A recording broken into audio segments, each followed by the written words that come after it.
Ya, kalau ngelihat pergerakannya kan atas laporan Bapak Jutek Bongso selaku Ketua Tim ketujuh terpidana dalam sidang PK, laporan ke Baris itu sekarang sudah berjalan. Bahkan kalau tidak salah ada 7 sampai 11 yang sudah diperiksa gitu sebagai saksi.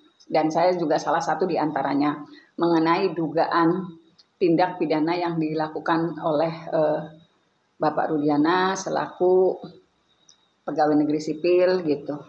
Termasuk juga ada pasal-pasal perampasan kemerdekaan, kemudian juga ada pasal memberikan keterangan Ternyata palsu. belakangan kan ada Komnas HAM yang bilang bahwa ternyata prosesnya sudah dari 2016, 2017 sudah ada putusan etik.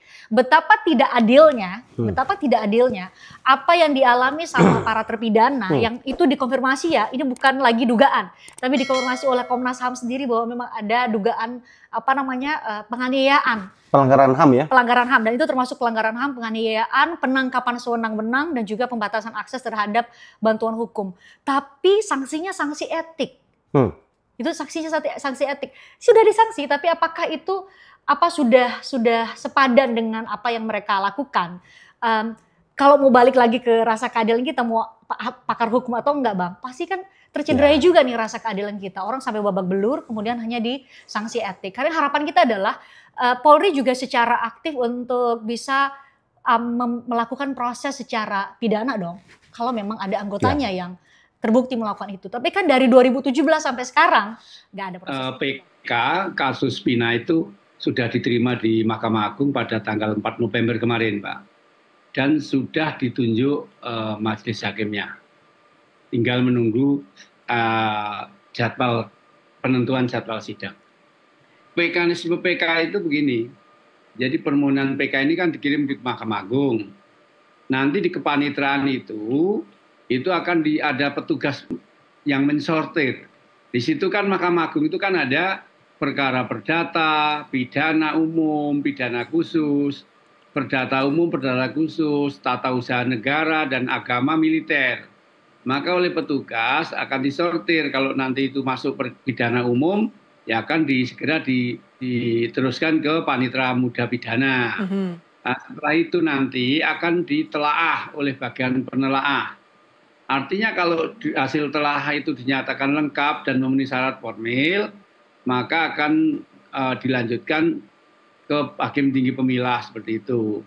Setelah itu kemudian selesai itu diberi nomor dan dikirim oleh bagian PK akan dikirim kepada Ketua Mahkamah Agung untuk ditunjuk majelis hakimnya. Prosedur seperti itu. 6 bulan yang lalu itu penunjukan majelis itu sudah pakai mesin, Pak. Sudah otomatis itu ya, pakai Mbak? Ya, itu pokoknya pakai mesin dulu. Jadi kalau dulu kan yang nunjuk manual ya, sekarang itu untuk objektivitas, untuk menghilangi sisi negatif, maka kemudian sudah tidak lagi, tapi mesin yang bicara, yang menentukan adalah mesin. Sudah. Oh. Ya, sudah online. Kalau bahasa smart majelis. Pakai mesin, bacanya smart majelis. Baik, sudah digital ya artinya ya? Iya.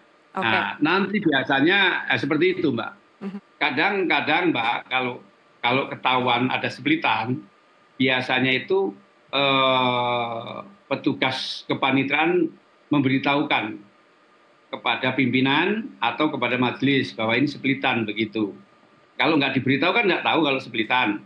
Maka dengan diberitahu ya akhirnya mungkin majelisnya itu di majelis yang sama seperti itu. Ya, itu banyak yang terjadi seperti itu. Cuman kadang ada yang tidak ketahuan gitu. Kalau ini ternyata ada splitannya yang sama-sama juga diajukan kasasi misalnya atau PK di PP 82 itu kan diberi waktu 90 hari. Bisa lebih cepat? Gitu. Ya, mudah bisa lebih cepat juga bisa lebih molor gitu. Oke. Tapi mudah-mudahan ini lebih cepat karena ini bukan perkara-perkara yang menarik perhatian masyarakat itu menjadi perhatian lembaga atau pimpinan. Jadi kalau di Mahkamah Agung kan tidak ada sidang kayak di tingkat pertama itu, ya, melainkan hanya dokumen-dokumen yang telah diajukan oleh pemohon. Kalau pemohon mendalilkan itu novumnya apa, sejauh mana kan begitu. Kalau misalnya PK-nya itu masalah kekeliruan nyata atau kekilapan, ya tentunya yang akan dipelajari ya tentang kekeliruan atau kekilapan nyata seperti itu. Ya kan di situ ada berita acara sidang, gitu. Kemudian novumnya apa, kan ada semua dikirim ke kita. Dikirim ke kita. Jadi tidak ada sistemnya kalau hakim kasasi itu harus melihat persidangan di PN itu nggak ada. Ya, tapi apa yang menjadi novum itu kan nanti dikirim ke Mahkamah Agung. Novumnya apa? Apakah itu sebagai kualitas sebagai novum? Itu kan nanti akan di persidangan nanti oleh Majelis Kasasi, Mbak.